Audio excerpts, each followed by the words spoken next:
নমস্কাৰ অসমবাসী ৰাইজ, মই এতিয়া আছোঁ জুবিন দাক শেষ শ্ৰদ্ধাঞ্জলি জনাই থকা সৰু সৰাই চিনেমাত, ঠিক আছে। তো মই হাজাৰ হাজাৰ লাখ লাখ মানুহৰ ভিৰ ফালি ফাইনেলি জুবিন দাক শেষ শ্ৰদ্ধাঞ্জলি দিলোঁ।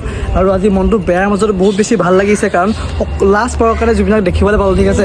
তো মই দেৰগাঁৱৰ পৰা কালি ৰাতিপুৱা ইয়াত পাইছোঁহি। তো কিমান বেছি মানুহ মই তোমালোকক দেখামগৈ।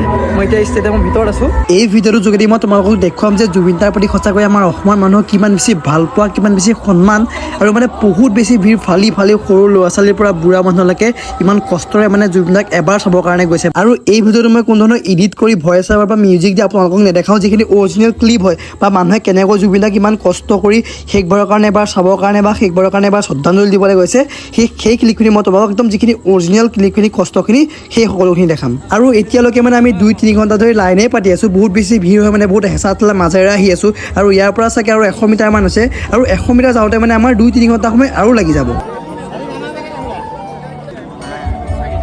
আৰু সেইফালে আগৰ ফালে চাব পাৰে, তাতে জুবিনদাক ৰখাই হৈছে, কিন্তু তাতে যাবৰ কাৰণে আমি আৰু বহুত বেছি কষ্ট কৰিব লাগিব, কাৰণ ভিৰ ইমানেই বেছি ন। আৰু লগতে মানে তাত বেছি মানুহ যাব দিয়া নাই, যিহেতু কাৰণ বহুত বেছি ৰিক্সৰ কথা আছে, আৰু এইফালে পূৰা পুলিচ বহুত বেছি দিয়া আছে।